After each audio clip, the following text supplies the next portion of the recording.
세 가지 키포인트 시간입니다.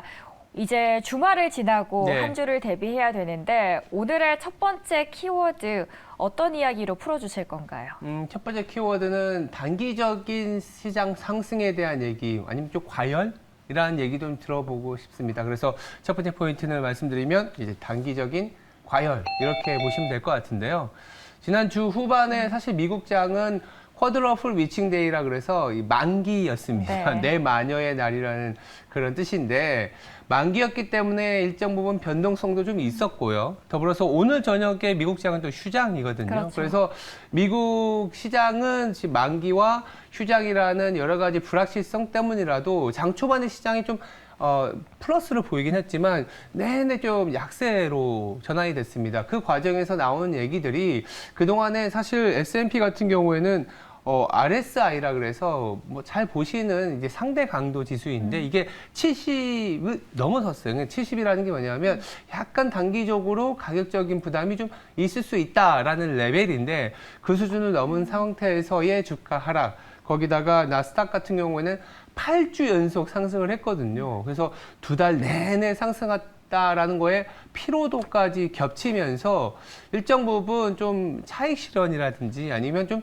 쉬어갈 필요가 있지 않겠냐라는 그런 부담감들이 한꺼번에 밀려든 것 같아요. 그래서 뭐 특별한 악재가 나왔다기보다는 좀 약간 밸류에이션적인 부담, 거기다가 단기적으로 좀 많이 올라왔다, 차익 실현이 좀 필요한 구간이었다라는 게 지난주 후반 어쩌면 또 오늘장의 어떤 미국장의 휴장이지 않습니까? 네. 그래서 이런 부분들이 조금 복합된 그런 하루였다라고 보시면 될 것 같습니다. 네, 저희가 달리기를 할 때도 막 뛰어가다가 한 번쯤 쉬어줘야지 네. 더 멀리 갈 수 있으니까 네. 오늘 시장에선 단기 과열이 나왔고 숨고르기 양상이 이어졌습니다. 네. 자, 첫 번째로는 단기 과열이었다면 두 번째 어떤 키워드일까요? 이런 단기 과열에 대한 어떤 그 차익 실현의 빌미를 제공하는 건 또 긴축이라는 재료이지 않을까.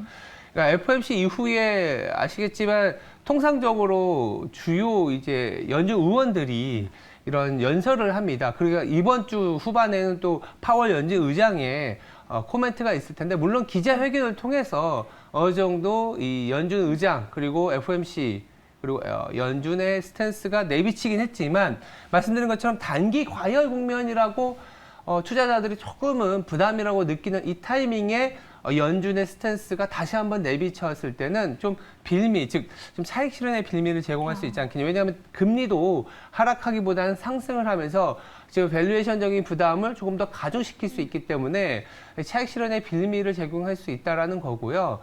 아시겠지만 7월에 FOMC가 있는데 7월 FOMC에 대한 금리 인상 확률은 일주 전에 52%였거든요. 뭐 올린다, 안 올린다 약간 반반의 의견이었는데 가장 최근의 데이터를 보면 75% 수준까지 올라갔습니다. 금리를 올릴 수 있겠다라는 그런 투자자들의 베팅이 점점점 많아지고 있다는 거고요. 한 달 전에 비해서는 무려 2배 가까이 높아졌습니다. 이런 상황이기 때문에 이번 주에 주 후반에 특히 파월 연준 의장의 연설을 앞두고 주가는 조금은 힘이 없는 상태를 유지할 수도 있다라는 얘기를 드리고 있고요.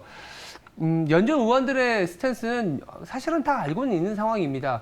여전히 금리를 내릴 수 있는 상황은 아니고 더불어서 물가, 특히 근원 물가는 너무 스티키하다. 아직도 2%로 가는 길은 멀다라는 원론적인 얘기를 하는 거긴 하지만 사실 시장은 또 그때그때마다 다르게 해석을 하잖아요.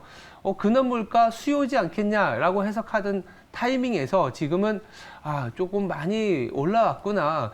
여전히 물가 수준이 너무 높아? 그렇다면 조금은 쉬어갈 필요가 있지 않을까? 이런 어떤 조금은 뭐랄까요? 이 눈치 보기, 숨 고르기를 위한 어떤 그 재료를 제공하는 건 되려 또 연준의 똑같은 말의 되풀이긴 하지만 그 말에서 좀 시장을 소화를 해 나가는 과정이 필요하다. 이런 얘기를 좀 드리고 있습니다. 네, 말씀해 주셨듯이 7월에 그 금리 추가 인상이 50에서 이제 70%까지 올라왔는데요.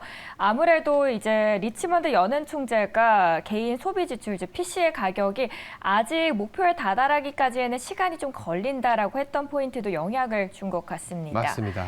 저희 미국 시장을 쭉 알아봤는데요. 국내 시장에서는 네. 어떻게 대응을 하면 좋을까요? 네, 국내 시장에 대한 얘기는 이제 뭐 투자 기회는 여전히 있다라는 얘기를 드리고 싶어서 이렇게 투자 기회라고 말씀드렸는데 뭐 단기 가열과 긴축의 빌미가 될 수 있다. 차익 실현에. 우리나라도 마찬가지인 것 같아요. 그렇지만 이 최근에 시장 분위기, 미국도 마찬가지인데 시장 분위기를 보면 어느 한 주도 업종이 소위 말해서 부러지거나 둔화됐을 때 시장 전체가 막 무너지는 그런 모습은 아니거든요. 이게 사실은 베어 마켓에서는 그런 모습이 나타나는데 지금은 전체적으로 경기가 좀 턴어라운드 하고 있고 그리고 이 소외되었던 업종들이 조금씩은 힘을 받아서 선순환의 어떤 주인공이 되고 있는데 그 이유는 다분히 소외되었던 업종들도 여러 정책이나 아니면 경기가 올라가는 거에 대한 혜택을 받을 수 있다라는 그런 기대가 시장에 유입이 되고 있기 때문입니다. 여기서 또 하나 말씀드릴 수 있는 것은 그동안에는 미국으로의 수출 또는 미국의 AI와 관련된 전체적인 AI 붐이 아니면 트렌드가 글로벌 시장, 한국 시장에서 사실은 주도 업종으로서 역할을 했는데 최근에는 오히려 중국 쪽에서의 모멘텀을 기대하는 분위기도 없지 않아 있습니다. 실질적으로 지난주에 어떤 인민은행의 중기 금리도 내렸고 이번 주에 또 장기 금리를 내리면서 조금 더 통화 정책적으로도 중국에서의 어떤 정책 전환 그리고 조금은 급해진 중국의 입장이 점점 더 강해질 것이다. 급해졌다는 거는 경제 성장률을 좀 올려놔야 되거든요. 그렇죠. 청년 실업률이 지금 20.8%까지 사상 최고치까지 올라온 상황에서는 어떻게든 테크 기업들에 대한 완화 내지는 부동산을 비롯한 인프라 투자 거기다가 한국 같은 경우에는 사실 미국 내에서의 어떤 제조업들의 투자가 늘어나다 보니까 한국이 자본재가 미국으로도 많이 수출되지만 사실 또 중국의 정책적인 부양 기조가 갔을 때 한국의 시크리컬도 사실 간접적으로 직접적으로 수혜를 받을 수 있기 때문에 양 국가 내지는 G2의 어떤 경쟁 구도가 우려스러운 건 맞지만 그 안에서 또 경쟁적인 확장으로 인한 우리나라의 수혜는 또 자본재는 시크리컬에 소외되었던 업종들을 또 받을 수 있다는 게 이번 주에 또 하나의 핵심인 것 같습니다. 그래서 정리해서 말씀드리면 단기적으로 시장이 조금은 올라와서 뭔가 우리나라도 2650에서 약간의 깔딱고개 아니면 좀 고비 좀 더 올라가기 위한 계단이 좀 필요하다라는 시점에서 소외되었던 업종이나 나머지 조금 중국발 정책으로 인한 수혜를 볼 수 있는 업종들까지 좀 기회를 볼 수 있는 구간이 앞으로 펼쳐지지 않겠냐. 그래서 숨고르기가 필요하긴 하지만 어느 정도 이 이후의 상승을 위한 에너지를 축적하는 과정이지 않겠냐 이렇게 말씀드리고 있습니다. 그렇다면 투자 기회를 찾고자 하는 네. 보시는 시청자분들께서는 네. 중국 쪽의 정책 부양 관련된 섹터 쪽으로 바라보면 네, 좋을까요? 단기적으로는 그런 부분이 필요할 것 같습니다. 3분기는 또 사실 미국의 고용이 조금은 둔화되는 구간이기도 하고 중국이 조금은 급해지는 상황에서 정책적인 여력은 상당히 많거든요. 물가가 디플레이션 압력이 굉장히 놓여 있기 때문에 통화 정책이든 재정 정책이든 조금은 단기적으로 GDP를 올려놔야 되는 게 중국이기 때문에 이쪽에 좀 투자 기회가 있지 않을까라는 기대 가져볼 만할 것 같습니다. 네, 오늘 미국 증시 통해서 한국의 흐름까지 알아봤습니다. 시장 키포인트 시간이었고요. 자세한 이야기는 또 월가월부 시간에서도 전해드립니다. 네.